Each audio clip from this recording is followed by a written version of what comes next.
Hello guys. सो हम लोग 12th के फिजिक्स में वेव टॉपिक डिस्कस कर रहे हैं। लास्ट लेक्चर में गाइस हम लोगों ने देखा था कि प्रोग्रेसिव वेव क्या होती है, सिंपल हार्मोनिक प्रोग्रेसिव वेव क्या होती है और उनके क्या क्या प्रॉपर्टीज होते हैं। आज के लेक्चर में गाइस हम लोग डिस्कस करेंगे टाइप्स ऑफ प्रोग्रेसिव वेव, कितने टाइप्स होते हैं। तो अगर टाइप वर्ड हमारे सामने आता है तो सबसे पहले हम लोग फिर से पहले लेक्चर पे चले जाते हैं कि वेव के कितने टाइप्स होते हैं। तो हम लोग दो प्रकार की वेव स्टडी कर रहे हैं गाइस, एक मैकेनिकल वेव और एक नॉन मैकेनिकल वेव। क्या होता है मैकेनिकल और नॉन मैकेनिकल? कि अगर मान लो आपकी वेव जा रही है और उसको मीडियम की बिल्कुल ही जरूरत नहीं है जाने के लिए, तो उस तरह की वेव को हम लोग नॉन मैकेनिकल वेव बोलते हैं। मैकेनिकल वेव वो वेव होती है जिनको मीडियम की जरूरत होती है प्रोपेगेट होने के लिए, ट्रेवल करने के लिए। अब हमारे इस सीरीज में हम लोग सिर्फ और सिर्फ मैकेनिकल वेव का डिस्कशन करने वाले हैं। तो हम लोगों ने मैकेनिकल वेव उठाई, कुछ बातें देखी कि मीडियम किस तरह से होना चाहिए।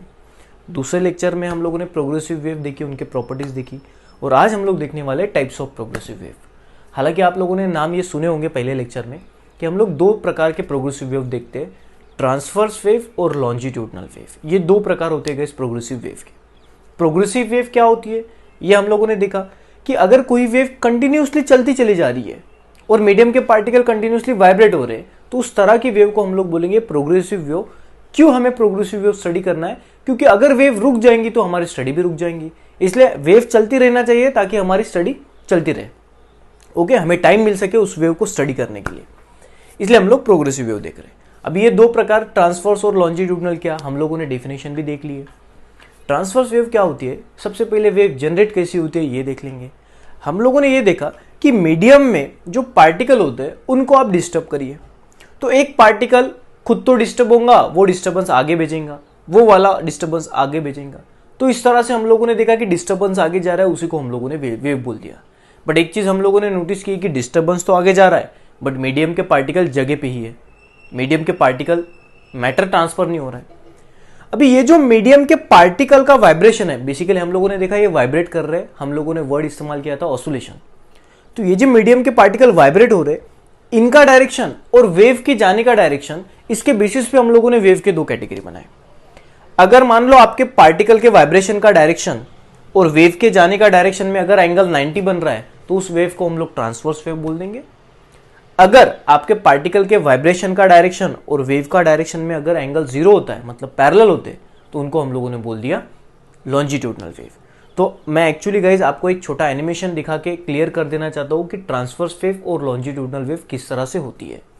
सबसे पहले हम लोग देखेंगे लॉन्जिट्यूडनल वेव, जिसमें पार्टिकल का वाइब्रेशन और वेव के जाने का वाइब्रेशन सेम होगा।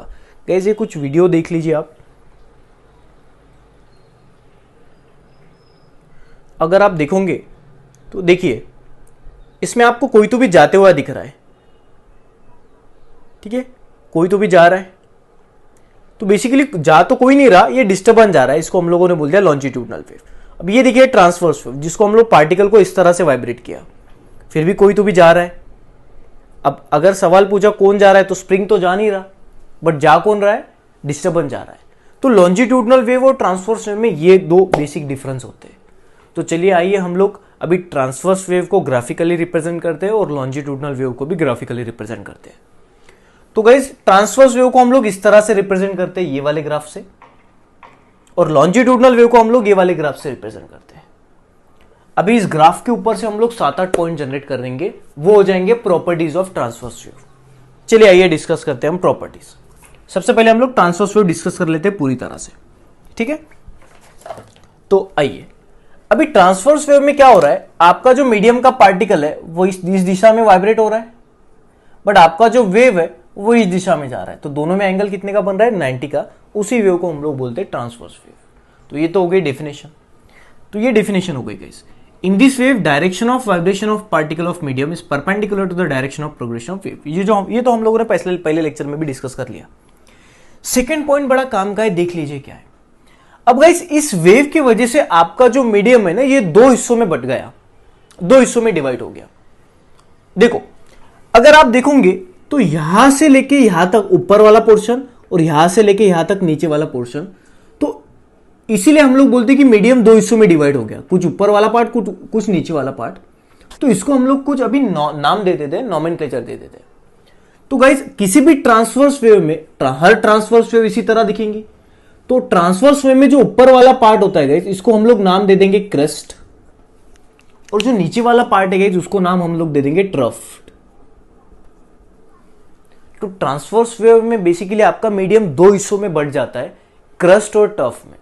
ऊपर का हिस्सा होता है क्रस्ट और नीचे का हिस्सा होता है ट्रफ। क्लियर? चलो ये एक बात क्लियर होगी। दूसरी बात हम लोग देखेंगे ट्रांसवर्स वेव में क्या होता है। ये जो क्रस्ट और ट्रफ होते हैं, अगर आप पूरी वेव देखोगे गाइस, ये अल्टरनेटिंगली प्रोड्यूस है। आप कहीं पे भी देख लो, ऐसा कभी होगा नहीं कि क्रस्ट के बाद क्रस्ट ही आएगा, बिल्कुल नहीं। क्रस्ट के बाद हमेशा ट्रफ आएगा, ट्रफ के बाद हमेशा क्रस्ट आएगा। मतलब क्रस्ट और ट्रफ जो होंगे ये अल्टरनेटिंगली प्रोड्यूसिंग होंगे। ये हो गया दूसरा पॉइंट। पहला पॉइंट क्या कि मीडियम आपका दो हिस्सों में बढ़ गया, क्रस्ट और ट्रफ में, उसको हम लोगों ने नाम दे दिया। क्रस्ट और ट्रफ अल्टरनेटिंगली प्रोड्यूसिंग है, ये दूसरा पॉइंट हो गया। तीसरा पॉइंट देखिए गाइस क्या होता है कि एक क्रस्ट और एक ट्रफ मिला के आपका एक वेव बनता है। देखिए हम लोगों ने बोला था ना एक वेव कौन सा होगा, देखो ये होता है पूरा एक वेव। तो एक क्रस्ट और एक ट्रफ मिला के आपका एक वेव बनता है। चाहे आप इसको एक वेव बोलो, चाहे आप इसको एक वेव बोलो, चाहे आप इसको एक वेव बोलो, बात बिल्कुल बिल्कुल बराबर है। तो एक क्रस्ट और एक ट्रफ मिला के आपका एक वेव बनता है। क्लियर? पक्का? ये हो गया नेक्स्ट पॉइंट। अभी हम लोग और पॉइंट जानते हैं इसके बारे में। गाइज आप सभी को पता है वेवलेंथ क्या होती है, हम लोगों ने डिस्कस किया था वेव के प्रॉपर्टीज में, इंपॉर्टेंट टर्म्स में। तो हमको पता है सर यहां से लेके यहां तक का जो डिस्टेंस होगा उसको वेवलेंथ बोलते हैं। अभी हम लोग वेवलेंथ को दूसरी भाषा में कैसे डिफाइन करेंगे, देखो किसी भी ट्रांसवर्स वेव में बच्चों, अब मान लो ये भी क्रस्ट है और ये भी क्रस्ट है, बट इन दोनों क्रस्ट को मैं नाम दे दूंगा सक्सेसिव क्रस्ट। क्यों सक्सेसिव बोला? कि इसके बाद का लगेज दूसरा आने वाला जो क्रस्ट है वो ये है, तो इस क्रस्ट को हम लोग सक्सेसिव क्रस्ट बोल देंगे। मान लो अभी यहां पे भी क्रस्ट आएगा, यहां पे भी क्रस्ट आएगा। अब मुझे बताओ ये वाला और ये वाला दोनों क्रस्ट है बट सक्सेसिव क्रस्ट है? नहीं सर, क्योंकि इनके बीच में भी एक है। सक्सेसिव क्रस्ट वो होंगे जो लगेज एक के बाद दूसरा आने वाला है। ठीक है? तो किसी भी दो, कोई भी दो, आप पूरे मीडियम के कोई भी दो क्रस्ट उठाओ, सक्सेसिव क्रस्ट उठाओ, उन दो सक्सेसिव क्रस्ट में का जो डिस्टेंस होगा वही होगा वेवलेंथ। आप देखिए अगर मैं यहां से मेजरमेंट स्टार्ट करता हूं तो ये हो गया फर्स्ट क्रस्ट, और दूसरा जो सक्सेसिव क्रस्ट है वो यहां तक है। तो अगर यहां से स्टार्ट करेंगे तो यहां तक, तो इस अंतर को तो गाइस हम लोगों ने वेवलेंथ बोला है ना, तो यही तो डिस्टेंस होता है वेवलेंथ। या तो फिर आप जैसे हम लोगों ने दो सक्सेसिव क्रस्ट में के डिस्टेंस को अभी वेवलेंथ बोल दिया, या तो आप ऐसा बोलो कि दो सक्सेसिव ट्रफ में का जो डिस्टेंस होता है उसको हम लोग वेवलेंथ बोलते हैं, कोई दिक्कत नहीं। वेवलेंथ को आप किसी भी तरह से डिफाइन करो, इंपॉर्टेंट क्या है, एक वेव के लिए जो अंतर होता है उसको वेवलेंथ बोलते हैं। फिर एक वेव चाहे आप ये कंसीडर करो, चाहे आप ये वाला कंसीडर करो, एक ही है। सो दो सक्सेसिव क्रस्ट या तो फिर दो सक्सेसिव ट्रफ में का जो डिस्टेंस होगा उसको हम लोग वेवलेंथ बोलते हैं। Clear guys? क्लियर? तो क्या क्या हम लोगों ने बातें देखी कि ट्रांसवर्स वेव में आपका जो मीडियम है ये दो हिस्सों में बटा है, क्रस्ट और ट्रफ, उसको हम लोगों ने नाम दे दिए। कौन क्रस्ट कौन ट्रफ देख लीजिए। दूसरा पॉइंट हम लोगों ने क्या देखा कि crust and trough are alternatingly producing. तीसरा पॉइंट हम लोगों ने क्या देखा, एक क्रस्ट और एक ट्रफ मिला के एक वेव बनता है। चौथा पॉइंट हम लोगों ने क्या देखा कि कोई भी दो सक्सेसिव क्रस्ट में का अंतर या तो फिर कोई भी दो सक्सेसिव ट्रफ में का अंतर जो होगा वो वेवलेंथ कहलाएगा। ये हम लोगों ने बातें जान ली, तो भूलने वाली बातें नहीं है, ये याद रखने का, वही सारी बातें मैंने लिख दी। ठीक है, चलिए क्या बोलते हैं हम लोग, due to this wave medium is divided into crest and trough. चलो इस वेव की वजह से, ट्रांसवर्स वेव की वजह से मीडियम दो हिस्सों में बढ़ गया, ये पता है। One crust and one trough firms one transverse wave, एक ट्रांसवर्स बनाएगा, एक ट्रांसवर्स वेव बनाएगा, एक क्रस्ट और एक ट्रफ मिला के, वो भी हो गया। Crust and trough are alternatingly producing, हाँ भाई ये भी समझ गया। Distance between two successive crust या तो फिर trough is equal to the wavelength, ये भी समझ गया। अभी हमको पता है यार ट्रांसवर्स वेव हो या longitudinal wave, double periodic phenomenon होता है। ये लास्ट लेक्चर में देखा, क्यों क्या, ये इसके लिए आप लोग लास्ट लेक्चर देखिए। तो 6 पॉइंट जो होता है, सॉरी डबल पीरियोडिक फिनोमिनन, ये पॉइंट तो पता है 7। 6 पॉइंट हम लोगों ने पिछले लेक्चर में डिस्कस किया कि हर एक पार्टिकल मीडियम का इक्वल एम्पलीट्यूड से वाइब्रेट होगा। क्यों क्या ये जानने के लिए फिर से पिछला लेक्चर देखिए। अगर पिछला लेक्चर देखा होगा तो ये दोनों पॉइंट आपके क्लियर हुए होंगे। तो चाहे ट्रांसवर्स वेव हो चाहे लॉन्जिट्यूडनल वेव हो गई, डबल पीरियोडिक फिनोमिनन होते हैं। और हर एक मीडियम का जो पार्टिकल है वो इक्वल एम्पलीट्यूड से ही वाइब्रेट होता है। अब ये पॉइंट भी हम लोगों ने क्लियर कर दिया था कि आपके मीडियम का जो फेज है वो पार्टिकल टू पार्टिकल चेंज होता है, और हर एक पार्टिकल का जो फेज है वो पिछले पार्टिकल से पीछे ही होता है। मतलब उसके पीछे का जो पार्टिकल होगा वो फेज से हमेशा आगे होगा, ये वाला जो पार्टिकल है फेज से हमेशा पीछे होगा। तो each particle lags behind the previous particle by phase. हर एक पार्टिकल फेज से पीछे होगा उसके पहले वाले पार्टिकल से। समझ गए? ये भी हम लोगों ने पॉइंट क्लियर कर दिए थे। तो ये जो तीनों पॉइंट है, ये तीनों पॉइंट हम लोगों ने लास्ट लेक्चर में देख लिए थे, इसके पीछे के रीजन। तो गाइस ये हो गए टोटल 8 पॉइंट। अभी 9वां पॉइंट देखो क्या है। 9वां पॉइंट क्या बोलता है? Due to this wave there is no change in density and pressure of the medium. अब ये 9वां पॉइंट आपको लॉन्जिट्यूडनल वेव में समझाता हूं मैं। पहले ये 8 पॉइंट हो गए ट्रांसवर्स वेव के बारे में। तो अगर किसी ने पूछा कि भाई बताओ ट्रांसवर्स वेव के बारे में कुछ बात है, तो हम लोग फटाफट बोल देंगे कि भाई परपेंडिकुलर की एक बात बोल देंगे, क्रस्ट ट्रफ की एक बात बोल देंगे, अल्टरनेटिंगली प्रोड्यूसिंग होते हैं ये बोल देंगे, एक क्रस्ट एक ट्रफ बना के एक वेव बनता है, distance between two successive crust या ट्रफ वेवलेंथ होती है, डबल पीरियोडिक फिनोमिनन है, पार्टिकल सारे सेम एम्पलीट्यूड से वाइब्रेट होते हैं, phase particle to particle change होता है। फटाफट ये बातें याद होनी चाहिए। अभी इसी का उल्टा गाइस लॉन्जिट्यूडनल वेव है। उल्टा मतलब थोड़े अलग वर्ड आएंगे। अभी ये था ट्रांसवर्स वेव, अभी ये लॉन्जिट्यूडनल वेव। अभी लॉन्जिट्यूडनल वेव कुछ इस तरह से दिखाई दे रहा है। अभी मैंने एनिमेशन दिखाया था ना आपको, तो इस तरह से लॉन्जिट्यूडनल वेव जा रहा है। अभी जिस तरह से ट्रांसवर्स वेव ने मीडियम को 2 हिस्सों में तोड़ा था, उसी तरह लॉन्जिट्यूडनल वेव ने भी देखो मीडियम को 2 हिस्सों में तोड़ा। आपको 2 हिस्से दिख रहे होंगे। देखो यहाँ पे खुला खुला दिख रहा है, यहाँ पे कॉम्प्रेस दिख रहा है, यहाँ पे खुला खुला दिख रहा है, यहाँ पे कॉम्प्रेस, खुला खुला कॉम्प्रेस, खुला खुला। तो इसको हम लोगों ने नाम दे दिए।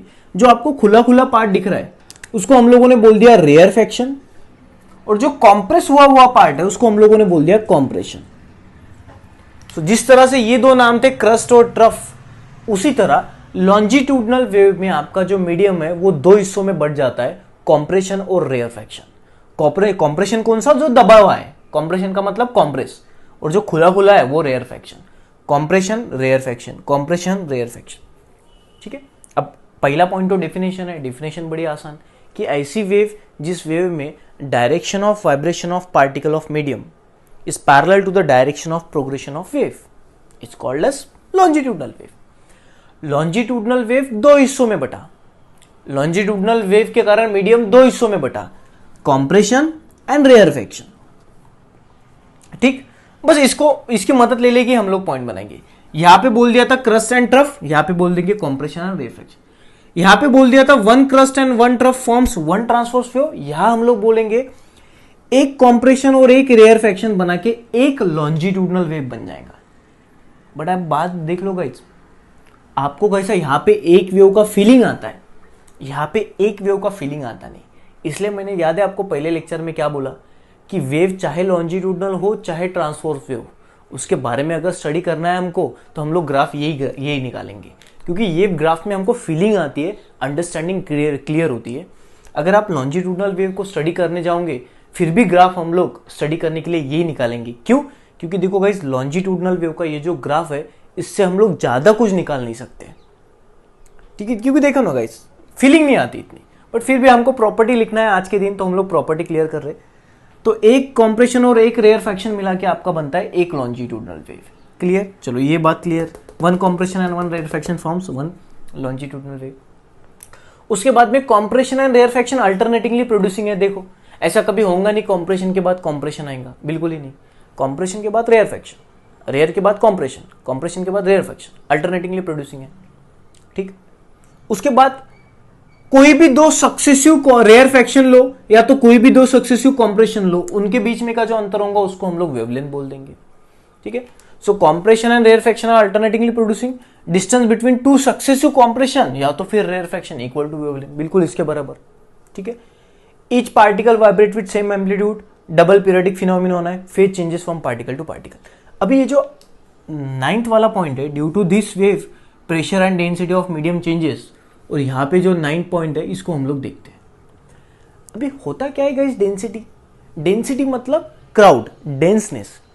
अभी मुझे बताओ इस वाले वेव में आपको एक बात दिखाई दे रही होगी कि यहाँ पे क्राउड कम है, यहाँ पे क्राउड बढ़ गया, यहाँ पे क्राउड ज्यादा है, सॉरी कम है, यहाँ पे क्राउड बढ़ गया, ज्यादा बढ़ गया, सॉरी कम बढ़ गया, कम बढ़ गया। तो अगर किसी मीडियम में लॉन्जिट्यूडनल वेव जनरेट होती है गाइस, तो उसमें कॉम्प्रेशन रेयरफैक्शन इस तरह से होता है। मान लो आपके सामने कोई एक स्प्रिंग है, उसको अगर मैं दबा दूंगा तो देखो वो छोटा हो जाता है, कॉम्प्रेस हो जाता है, तो उसका डेंसिटी बढ़ गया ना। डेंसिटी क्यों बढ़ा? क्योंकि इतने से पार्ट में भी बहुत ज़्यादा लोग आ गए, डेंसनेस बढ़ गया, गर्दी बढ़ गई। तो अगर आप लॉन्जिट्यूडनल वेव देखोगे तो मीडियम में डेंसिटी बढ़ गई तो आपके बेसिकली प्रेशर में भी फर्क पड़ रहा है। तो डेंसिटी और प्रेशर में चेंजेस हो रहे हैं मीडियम के लॉन्जिट्यूडनल वेव की वजह से। बट अगर आप ट्रांसवर्स वेव देखोगे तो कहीं पे भी डेंसिटी और प्रेशर का कोई प्रॉब्लम नहीं है। तो यहाँ पे डेंसिटी और प्रेशर मीडियम का बिल्कुल नहीं बदलता। अगर आपने दुपट्टे को झटका मार दिया तो दुपट्टा ऊपर नीचे होगा, पर दुपट्टा पास में आएगा, दूर जाएगा, ऐसा कभी होगा नहीं।